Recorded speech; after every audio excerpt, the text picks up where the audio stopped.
Hi viewers, welcome to our channel. ప్రస్తుతం మనతో పాటు సీనియర్ జర్నలిస్ట్ దాము బాలా సార్ వారితో మాట్లాడదాం. నమస్కారం సార్. జానీ మాస్టర్ వ్యవహారంలో ఆ అమ్మాయికి మద్దతుగా మనం అల్లు అర్జున్ గారు నిలబడడం, తన సినిమాల్లో అండ్ గీతా ఆర్ట్స్ సినిమాల్లో కూడా ఆ అమ్మాయికి అవకాశాలు కల్పిస్తా అని చెప్పేసి ఆ మధ్య ప్రకటన చేశారు కదా. అయితే జానీ మాస్టర్ భార్య ఆయేషా ఆమె ఒక ఇంటర్వ్యూలో మాట్లాడింది, నేను బాధితురాలే, నాకు అల్లు అర్జున్ గారు సహాయం చేయాలన్నారు. అయితే ఇప్పుడు ఆమె సీక్రెట్గా సుకుమార్ గారిని కలిసింది సహాయం కోసం అని అంటున్నారు. మరి ఆల్రెడీ సుకుమార్ గారికి అల్లు అర్జున్ గారికి మధ్య వివాదాలు ఉన్నాయని చెప్పేసి బయట టాక్. మరి ఇది ఇంకా రెచ్చగొట్టే అవకాశం ఏమైనా కనిపిస్తుందా? మరి సుకుమార్ గారు ఏ విధంగా ఈ కేసులో ఇన్వాల్వ్ అవుతారు, ఆయన ఏ విధంగా ఆయేషా గారికి హెల్ప్ చేస్తారు?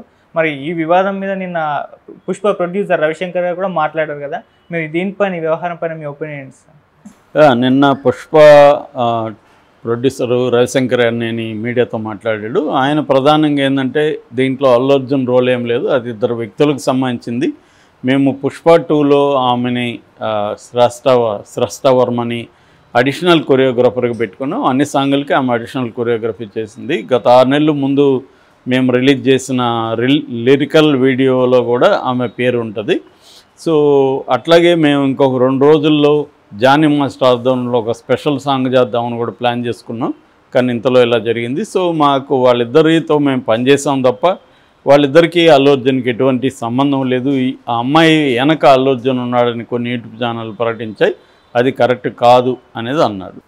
ఇక్కడ ఆయన క్లారిఫై చేయింది ఏంటంటే అల్లు అర్జున్ ప్రకటించాడని ఒక వార్త వచ్చింది. అదేంటి, ఈ అమ్మాయికి మేము ప్రతి సినిమాలో నేను ఛాన్స్ ఇస్తాను నా సినిమాల్లో, అట్లాగే మా బ్యానర్ గీతా ఆర్ట్స్లో జరిగే అన్ని సినిమాల్లో కూడా ఈమెని కొరియోగ్రాఫర్గా పెట్టుకుంటామని ప్రకటించినట్టుగా వచ్చింది. దాన్ని ఖండించట్లే. సో అంటే ఇక్కడ అల్లు అర్జున్ ఈ అమ్మాయికి సపోర్ట్ చేయడం తప్పు కాదు. అంటే ఒక బాధితురాలుగా ఆమెకు సపోర్ట్ చేయొచ్చు, ఆమె లైంగిక బాధితురాలు అని నమ్మితే సో ఆమెకి నేను కెరీర్ ఇస్తాను, ఇబ్బంది లేకుండా చూసుకుంటానని చెప్పడం తప్పు కాదు. కానీ ఎప్పుడు తప్పు అవుతుందంటే తనకు ఒక న్యాయం వేరే వాళ్ళకు ఒక న్యాయం అయినప్పుడే అల్లు అర్జున్ని నేను కూడా తప్పు పట్టాను. తనకేం న్యాయం? అదే పుష్పలో పుష్ప 1లో పుష్ప 2లో చేసిన కేసు, తనతో ఎప్పుడు ఆ సినిమాలో పక్కనుండే కేశవ్ అనే అతను ఒక అమ్మాయిని బ్లాక్మెయిల్ చేసి ఆ అమ్మాయి వేరే అబ్బాయితో ఉన్న పర్సనల్గా ఉన్న ఇప్పుడు ఫోటోలు తీసి వాటిని పెట్టుకొని ఆ అమ్మాయిని బ్లాక్మెయిల్ చేసి, అంటే ఒకప్పుడు అమ్మాయి ఇతను గర్ల్ ఫ్రెండే, ఇతను అమ్మాయిని వదిలేసినాక అమ్మాయి వేరే అబ్బాయితో ఉంటుంది. అప్పుడు మళ్ళీ ఇతను నాకు నువ్వు కావాలన్నప్పుడు లేదు నేను వేరే అబ్బాయితో ఉన్నానని అమ్మాయి చెప్తే ఈ కేసు వినకుండా వెళ్ళి వాళ్ళిద్దరూ ఉన్న రహస్యంగా ఫోటోలు తీసి ఆ ఫోటోల్ని ఆ అమ్మాయికి పంపించి బ్లాక్మెయిల్ చేయడం మొదలుపెట్టాను. నువ్వు నా దగ్గరికి రాకపోతే నేను ఇవన్నీ సోషల్ మీడియాలో పెడతాను. దాంతో అమ్మాయి భయపడి ఆత్మహత్య చేసుకుంది. కేశవ్ను పోలీసులు అరెస్ట్ చేశారు. సో ఇప్పుడు కేశవ్ వాళ్ళకి కావాలి, పుష్ప 2లో కేశవ్ షూటింగ్లో కావాలి. దీంతో బెయిల్ ఇప్పించేసి కేశవ్కి ఎవరికి తెలియకుండా సీక్రెట్గా బెయిల్ ఇప్పించి అతను తీసుకెళ్ళి షూట్ చేశాడు. మరి ఆ కేసులో నువ్వు ఆ అమ్మాయి తరపున కదా నిలబడాలి, బాధితుల కుటుంబ తరపున కదా నిలబడాలి, కేశవ్ని వ్యతిరేకించాలి కదా. మరి ఆ పని ఎందుకు అల్లు అర్జున్ చేయలేదు? అక్కడేమో ఎవరైతే పర్పెట్రేటర్ అంటారు, విక్టిమ్ అండ్ పర్పెట్రేటర్ అంటే ఎవరైతే నేరం చేశాడని ఆరోపించబడి అరెస్ట్ అయిన కేశవ్ వైపేమో అక్కడున్నావు, ఇక్కడేమో నేరం చేశాడని ఆరోపించబడ్డ జానీకి యాంటీగా ఇక్కడ ఉన్నాడు. పైగా దీనికంటే ఆ కేసు సీరియస్, అక్కడ ప్రాణం పోయింది. ఇక్కడ ఓన్లీ లైంగిక ఆరోపణలే, అది కూడా అందరికీ డౌట్లు ఉన్నాయి అమ్మాయి మీద. ఎందుకంటే 5 ఏళ్ళు అతనితో కలిసి పనిచేసి అతన్ని అనేకసార్లు పొగిడి, రీసెంట్గా 1 మంత్ బ్యాక్ కూడా అతన్ని పొగిడింది. ఈ మధ్యలో అత్యాచారాలు 5 ఏళ్లకు ముందు అత్యాచారం చేస్తుంటే ఇన్నేళ్ళకి ఎందుకు ఉంది, ఇవన్నీ ఇప్పుడు చర్చలకు వస్తున్నాయి. సరే ఆ టాపిక్ వేరు. ఏదేమైనా ఈ అమ్మాయి ఈ కేసు కంటే కూడా ఆ కేసు వెరీ సీరియస్. అంటే ఒక అమ్మాయి ప్రాణాలు పోవడానికి అతను కారణమయ్యాడు. అట్లాంటి కేసులేమో నువ్వు నిలబడకుండా ఇట్లాంటి కేసులు ఈ అమ్మాయి వైపు నిలబడడం అనేది ప్రధానంగా అతని మీద ఆరోపణ. దాన్ని ఈ రవిశంకర్ ఏమి ఖండించలేదు, అసలు చర్చకు తేలేదు. అమ్మాయి వెనక లేడని చెప్పాడు కానీ ఈ సినిమా ఆఫర్ ఇస్తానన్నాడు అని చెప్పలేదు. సో ఇక్కడ ఏంటంటే పవన్ కళ్యాణ్కి ఇటు అల్లు అర్జున్కి మధ్య లేదా మెగా ఫ్యామిలీకి అల్లు అర్జున్కి మధ్య గొడవలు రోజు రోజుకి ముదిరిపోయినాయి. అందరూ కూడా అల్లు అర్జున్ని తప్పుపట్టడం అనేది మొదలైంది ఈ కేసు వల్ల. ఎందుకంటే అల్లు అర్జున్ ఎందుకు ఇంతగా కక్ష పెంచుకున్నాడో తెలియదు కానీ ఇది అల్లు అర్జున్కే నష్టం కదా, ఇతను ఎందుకు అలా చేస్తున్నాడు అనేది బయట టాక్. ఎందుకంటే రేపు పొద్దున పుష్ప 2 రిలీజ్ అయితే ఎవరికి నష్టం? అల్లు అర్జున్కే నష్టం అవుతుంది. ఎందుకు? ఆ పుష్ప 2కి యాంటీగా పవన్ కళ్యాణ్ బ్యాచ్, ఇటు తెలుగుదేశం బ్యాచ్ అందరూ కూడా దాన్ని గట్టిగా నెగిటివ్ ట్రోలింగ్ అనేది చేస్తారు. సో ఇది ఫైనల్గా అల్లు అర్జున్ రాజకీయాల్లోకి వెళ్ళాలి, వైసీపీలో ఇంకెక్కడ చేరతాడు అనుకుంటే అది ఓకే, అప్పుడు అల్లు అర్జున్ చేయొచ్చు. ఆ గోల్ ఏమన్నా అల్లు అర్జున్కి ఉందేమో తెలియదు. అల్లు అర్జున్ కూడా రాజకీయాల్లోకి పోవాలని గోల్ ఏమైనా ఉందా? అందుకనే మెగా ఫ్యామిలీకి దూరం అయితేనే కానీ మనకు ఇండివిజువల్ ఐడెంటిటీ రాదని ఏమన్నా భావిస్తున్నాడా మనకు తెలియదు. అట్లాంటివి ఏమన్నా సీక్రెట్ గోల్ ఉంటే అల్లు అర్జున్ చేయడం కరెక్టే కావచ్చు. కానీ అట్లా చేసినప్పటికి కూడా ప్రజలందరూ గమనిస్తుంటారు. మనం ఓన్లీ పవన్ కళ్యాణ్కి వ్యతిరేకంగా ఉంటే సరిపోదు, ప్రజల ఆమోదం కూడా కావాలి మనం చేసే పనులకు అనేది కూడా అల్లు అర్జున్కి ఉండాలి. ఒక దారుణమైన కేసులేమో విక్టిమ్కి యాంటీగా నిలబడి, ఇంకొక కేసులేమో విక్టిమ్ తరపున నిలబడతానంటే కళ్ళు మూసుకొని అందరూ ఉండరు. ఎందుకంటే పబ్లిక్లోకి వచ్చినాక ఖచ్చితంగా విమర్శించడం అనేది యూట్యూబ్ ఛానల్ చేస్తాయి, ఇంకొక ఛానల్ చేస్తాయి అనేది అనవసరం. ఇది ఫార్మ్కి సంబంధించిందే విషయం. అతను చేసింది కరెక్టే కాదనే చర్చ ఉండాలి తప్ప ప్రతి ఒక్కడు ఈ మధ్య యూట్యూబ్ వాళ్ళ మీద పడుతున్నాడు. అంటే ప్రింట్ మీడియాలో మిగతా వాళ్ళు చేస్తే అది వాళ్ళని అనే దమ్ము ధైర్యం లేకుండా యూట్యూబ్ వాళ్ళు అయితే సెన్సిటివ్గా ఉన్నారు. ఎందుకంటే యూట్యూబ్ మీ కంప్లైంట్ ఇస్తే వాళ్ళు తీసేస్తారు ఛానల్. అదే ఈ ఆంధ్రజ్యోతినో సాక్షినో కంప్లైంట్ ఇచ్చినా ఎవరు తీరు కదా. సో దాని మీదకి వెళ్ళరు. అదేమన్నా ఉంటే వాళ్ళు లీగల్గా కేసులు వేయాలి, కేసులు వేస్తే వాళ్ళు కూడా తీసుకుంటారు. అందుకనే విష్ణు లాంటి వాళ్ళు, మోహన్ బాబు ఫ్యామిలీ వీళ్ళందరూ కూడా యూట్యూబ్ ఛానల్ మీద ఎందుకు పడతారంటే ఇవి వల్నరబుల్ కండిషన్లో ఉన్నాయి. ఎవరు వల్నరబుల్ ఉంటే వాళ్ళ మీదే పడతారు.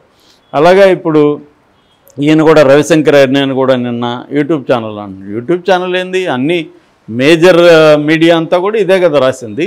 వాళ్ళని మాట్లాడకుండా ఓన్లీ యూట్యూబ్ ఛానల్ మీద మాట్లాడుతున్నాడు. ఇక రెండవ యాంగిల్, నిన్న సుమలత అలియాస్ ఆయేషా జానీ మాస్టర్ భార్య, ఆమె వెళ్ళి సుకుమార్ని కలిసింది.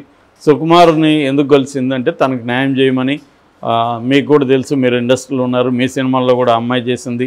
మీ సినిమాలో చేస్తున్నప్పుడు, పుష్పాలో చేస్తున్నప్పుడు అల్లు అర్జున్కి ఎదురుగానే జానీ మాస్టర్ వెళ్ళి అమ్మాయి మీద గొడవ చేశాడని మాధవి లత అనుకుంటాం పేరు, మాధవి బీజేపీ అమ్మాయి యాక్టర్, ఆ అమ్మాయి ఆరోపిస్తుంది. దాన్ని నిన్న రవిశంకర్ ఖండించలేదు, సపోర్ట్ చేయలేదు. అంటే ఇది నిజమో కాదో చెప్పాలి కదా. ఆమె ఆరోపించినప్పుడు పుష్ప ప్రొడ్యూసరు అది నిజమనన్నా చెప్పాలి, అబద్ధమన్నా చెప్పాలి. అదే ఆయన కన్వీనియంట్గా దాని గురించి కూడా మాట్లాడాలి. అంటే ఆయన ఓన్లీ అల్లు అర్జున్ మీద పడిన మరకని తొడపాలని మాత్రమే ట్రై చేస్తారు తప్ప మిగతా ఆరోపణలు, పుష్ప 2 షూటింగ్ జరుగుతుంటే జానీ మాస్టర్ వెళ్ళి ఆ అమ్మాయిని ఇబ్బంది పెట్టాడు అని మాధవి అని ఆమె యాక్టరు, బీజేపీ సింపథైజరు లేకపోతే మరి బీజేపీ సభ్యురాలు నాకు తెలీదు, ఆమె ఆరోపిస్తుంటే దాన్ని ఖండించాలి కదా. లేదు ఆమె ఆరోపణలు కరెక్టే, ఇతను వచ్చి ఆ షూటింగ్లో గొడవ చేశాడు అని అన్నా చెప్పాలి. అదేమి చెప్పట్లేదు. సో ఇప్పుడు ఈమె వెళ్ళి ఆయేషా అలియాస్ సుమలత వెళ్ళి ఈయన్ని కలిసింది, సుకుమార్ని. సో సుకుమార్కి ఆల్రెడీ అల్లు అర్జున్కి మధ్య గొడవలు ఉన్నాయనేది బయట వార్త. సో ఈ యాంగిల్లో చూసుకున్నప్పుడు సుకుమార్ జానీ మాస్టర్కి వైపు నిలబడతాడా అనేది చూడాలి. అయితే ఇంకొక వార్త నిన్నటి నుంచి వైరల్ అవుతుంది. అదేంటంటే వీళ్ళిద్దరు కాంప్రమైజ్ అయ్యే క్రమంలో ఉన్నారు అని. ఎవరిద్దరు? స్రష్టా వర్మ అండ్ జానీ మాస్టర్. దాన్ని పవన్ కళ్యాణ్ టీమే కోఆర్డినేట్ చేస్తుంది. ఎందుకంటే ఆల్రెడీ సత్యవేడి ఎమ్మెల్యే ఆదిమూలం విషయంలో కూడా అక్కడ ఆమె వరలక్ష్మి ఆదిమూలం ఇద్దరు ఒకటైపోయి కేసు విత్డ్రా చేసుకున్నారు. కోర్టు బయట సెటిల్మెంట్ అయిపోయింది. అలాగే వీళ్ళిద్దరిది కూడా కోర్టు బయట సెటిల్మెంట్ అవుతుంది. బట్ కొద్దిగా వేడి తగ్గే వరకు వెయిట్ చేసి వేడి తగ్గినాక సెటిల్మెంట్ అవుతుంది. ఎందుకంటే ఆ అమ్మాయి ఎక్కడ ఇప్పటివరకు బయట మాట్లాడట్లేదు. ఆ అమ్మాయికి మద్దతు కూడా ఏం పెరుగుతున్నట్టు కనబడట్లేదు ఎక్కడ ఇండస్ట్రీలో కూడా. ఎందుకంటే ఇండస్ట్రీలో అందరికి కూడా ఈ విషయంలో ఒక అండర్స్టాండింగ్ అయితే వచ్చింది. అదేంటంటే ఆ అమ్మాయి అతనితో సమ్మతిగానే ఉన్నింది, తను కాన్సెంట్ దీంట్లోనే ఉన్నింది రిలేషన్షిప్లో. ఇప్పుడు వాళ్ళిద్దరి మధ్య ఏదో గొడవ వచ్చినప్పుడు ఇది బయటకు వచ్చింది అనేదే వాళ్ళు అనుకున్నారు. ఎందుకంటే సత్యవేడి కేసు కూడా అది. సో ఇక్కడ చాలామంది ఏమో దీని మీద ఏదో సీరియస్గా చర్చిస్తున్నారు. కానీ ఇవాళ చాలామంది స్త్రీలు తమ కెరియర్ల కోసం కాంప్రమైజ్ అవుతారు. కెరీర్ కొద్దిగా వెళ్ళే వరకు సైలెంట్గా ఉంటారు. వెళ్ళిన తర్వాత నాతో ఇలా ప్రవర్తించాడు. ఆ మధ్య ఎవరో ఒక జడ్జి 20 ఏళ్లకు ముందు నా తొడమే చేసాడని ఒక ఆమె చెప్పింది మీటూ మూమెంట్లో. ఇలా ఉంటాయన్నమాట. అంటే దీన్ని స్లవై జజక్ లాంటి వాళ్ళు కూడా మీటూ మూమెంట్ని కెరీరిస్ట్ మూమెంట్ అని చెప్పారు. కెరీర్ కోసం బాసులతో ఇంకొకరితో సెక్సువల్ ఫేవర్స్ ఇవ్వడం, ఇచ్చిన తర్వాత అవన్నీ పొందడం, కెరీర్ని డెవలప్ చేసుకోవడం, 20 ఏళ్ల తర్వాత తన మీద మీటూ కేసు పెట్టడం, 10 ఏళ్ళ తర్వాత పెట్టడం అనేది జరుగుతుంది. ఏమన్నా అడిగితే నన్ను ఇన్ని రోజులు భయపెట్టాడని చెప్పడం. సో ఇది ఇవాళ ఎవరు నమ్మే పరిస్థితి లేదు. ఎందుకంటే 5 ఏళ్ళు ఈమె కొరియోగ్రాఫరు యాక్టివ్గా ఉంది. నెలకు ముందు కూడా అతన్ని పొగిడింది. పొగడడం ఆమెమన్నా పొగడమని ఎవరని చెప్పారా? అంతకుముందు కూడా 2022 ఆగస్ట్ 22లో యథరాజ తథా ప్రజలు ఈమె హీరోయిన్, అతను హీరో. అక్కడ కూడా ఆమె హోయిలుపోతూ మాట్లాడుతుంది, అతనితో ఇంటర్వ్యూ చేస్తున్నాడు అతను. సో అక్కడ కూడా నేను అసిస్టెంట్ కొరియోగ్రాఫర్గా ఉండడానికి ఇష్టపడతాను, ఎందుకంటే జానీ మాస్టర్ నుంచి నేను చాలా నేర్చుకోవచ్చు అని చెప్తుంది. సో ఇంత క్లియర్గా ఉంది, ఆమె మెచ్యూరిటీ ఉంది, నాలెడ్జ్ ఉంది. సో తర్వాత తను కొరియోగ్రాఫర్గా కూడా చాలా సినిమాలు చేసింది.